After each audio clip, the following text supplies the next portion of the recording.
Um, so I'm going to run through slides that folks may have seen at League, but we want to make sure the larger community folks that are on here today that may not have been at League or are just now tuning into that update get to see where we're at. So next slide, please.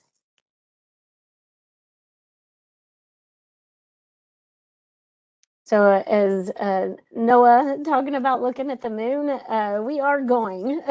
And we are still excited to make that trip back and go to the South Pole. So the cross-agency site selection analysis team and leadership still exists. That has not changed. So we, have our Artemis geospatial data team, our mission analysis integrated assessments team. That end-to-end mission availability is extremely important. The deorbit descent and landing team with HLS and our provider SpaceX. All those science objectives assessments you heard Noah allude to, and you'll probably hear more about. And then, lunar site availability assessment. So there's a large team and multiple variables that play into our site selection process that we're all heavily working together.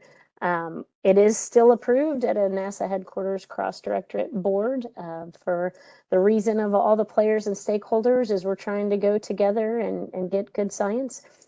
So again, it remains that multivariable, heavy focused on the crew safety, though. With it being our first mission back to the moon, you're gonna see a lot of things with that crew safety and risk mitigation focus.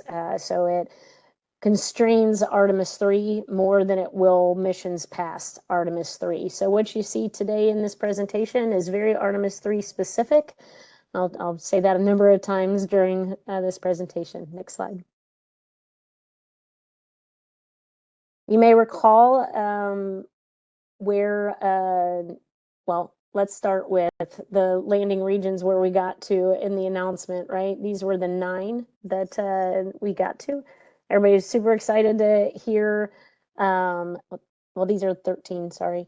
Everybody's super excited to hear where we got to after not hearing anything for a couple years. So this was the announcement back in the fall that we went from the 13 regions to 9. So you can see all 9 listed there across our South Pole. We did add a few regions that were not in the original 13. You'll notice that as well. We're trying to get that diversity across the South Pole to get more of a full year mission availability. Next slide. So how we got to those 9, again, one step at a time, looking at those variables, what you're going to see in this picture, looking at that 10-degree or less slope. Those are the original 13 in the image there, but one by one, we stack these layers. Next slide. So you go through your slope. That communication for Artemis 3, we want that direct to Earth communication. We are working to have relays and testing them out during that time frame, but for critical risk mitigation, we want that direct to Earth during our surface time and operations. Next slide. That solar illumination, again, as we're coming in for that initial landing and during our service time, having illumination for that first mission back so the crew can see all the areas they need to for that great science. Next slide. Thermal considerations as well. This video may play. Thank you. So again, as you look at that Earth visibility, trying to get that direct to Earth, plus the sun at the same time. I know we have a lot of experts that are out there online trying to get those in concert exactly at the same time. Is a bit of a challenge, right? They don't always play at the same time.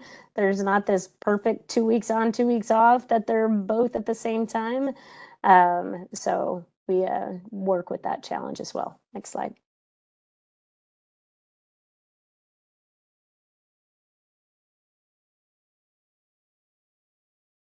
There's a video here as well.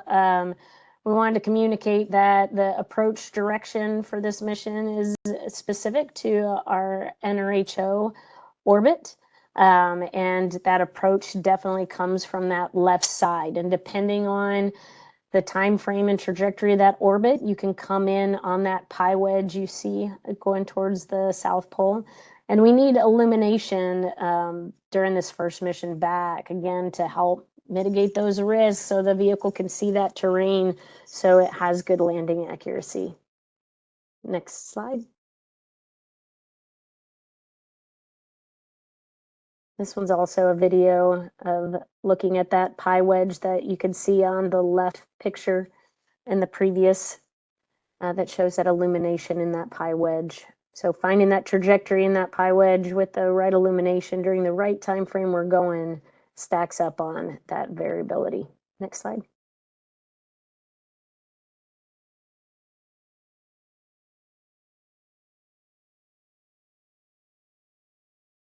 So all those come together in a very multi-dimensional challenge, right? And there is very distinct additional constraints that we incorporate when we're planning a human exploration mission, again, reducing those risks. But when I talked about the mission availability team, NOAA showed one of their public mission maps of Artemis 3, for example.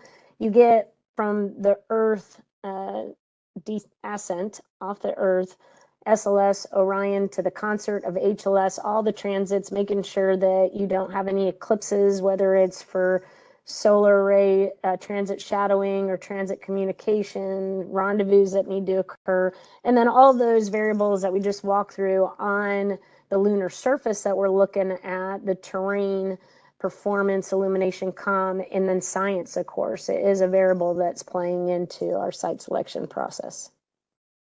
Next slide. All that comes together in what's called a mission availability calendar or map that we try to plan across an entire year, right? So if something occurs, whether it's weather or vehicle, you know, I think most people on have seen launches or monitored them through the years, and you've seen where maybe there's a delay for a couple days or sometimes a few months, whatever the issue may be. And so we're trying to select sites that give us a full year of availability. You can also look up Artemis 1 availability as well, where there's a calendar that's publicly populated. This gives an example of why you won't see for Artemis 3 us picking just one landing site to meet a full year calendar, because we don't have a good amount of availability across the entire year.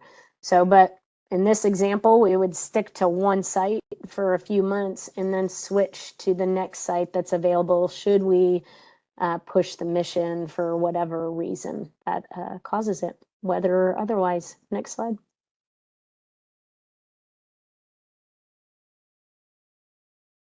So as we worked with our SpaceX providers and across those site selection and availability teams, that's how we got to that down selection of the 9 regions we showed previously, trying to balance that overall picture of science and mission availability. So we'll continue to investigate and assess potential, you know, new regions to increase mission availability during the South Pole lunar winter. Make sure we don't have any blockouts where we can't go, because we really want to maximize and get there together. So again, it's a first crewed demonstration mission, and so we are going to make decisions to mitigate risks as much as possible. Next slide. And this is the take-home message of, right, this pitch is Artemis 3 specific. There's many regions that, you know, we'd like to explore across the Artemis campaign. So if you didn't see your favorite region in the 9 that we showed up front, don't worry, we're looking at other regions for other missions. Next slide. And of course, we got some white papers out there related to site selection and also landing accuracy, precision landing. So stay tuned for those are out there now, but we're always publishing more. I believe that was the last slide. Thank you for your time.